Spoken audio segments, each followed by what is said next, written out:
हैं उन सभी को मैं धन्यवाद देता हूं और इसके साथ में एक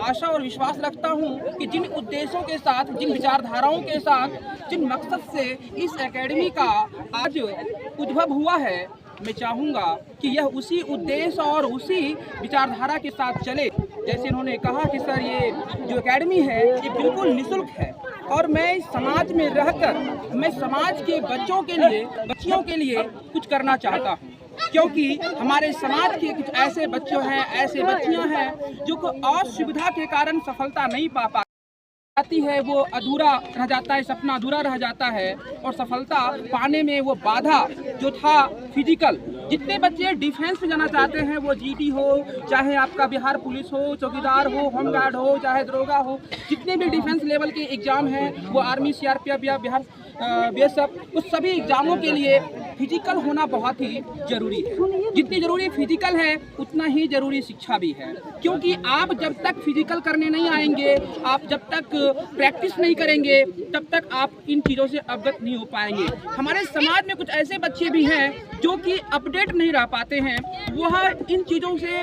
अवगत नहीं हो पाते हैं कि कौन वैकेंसी कब आ रही है, कौन सी वैकेंसी की कौन सी सिलेबस है, हमें क्या करना चाहिए, हमारा टाइमिंग क्या होना चाहिए, वो सब नहीं कर पाते हैं। मैं तो यहाँ पे अजीत जी से जब बात हुई तो उन्होंने कहा कि सर ये बच्चों को अपडेट करने का भी हम लोग काम करेंगे और उसे बहुत तरीके से हम लोग प्रोत्साहित करेंगे ताकि वो आगे इस प्रकार से बच्चे जुड़े। और जितने भी हमारे समाज के बच्चे हैं जो भी डिफेंस में जाना चाहता है, अब आपका सपना पूरा होगा, क्योंकि आपके ही समाज, आपके ही पंचायत में अजीत जी लेकर आए हैं फिजिकल एकेडमी, जो कि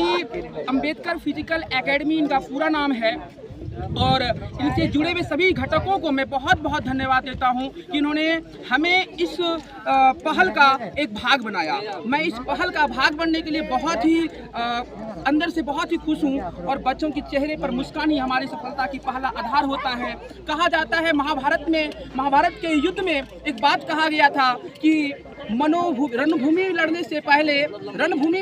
पहले मनोभूमि में लड़ा जाता है। ये जीवन एक रणभूमि है और हम जो लोग लड़ रहे हैं वो रणभूमि में लड़ रहे हैं, लेकिन रणभूमि में जीत उन्हीं की होगी जिनकी मन में निष्ठा होगा, मन में विश्वास होगा और इसके अंदर आत्मविश्वास होगा, क्योंकि मन में जो चीज ठान लेते हैं वही जीत दिलाता है। इसीलिए सबसे जरूरी है अपनी विचारधारा। जैसे अजीत जी मन में सोचे और इन्होंने अपने विचार समाज के बीच रखे। आज इनकी जो बात थी, इन घटकों की जो बात थी, आज मनोरथ हुआ। वहाँ पे आंधी तूफान जी रिपोर्टिंग करते रहे, मंटू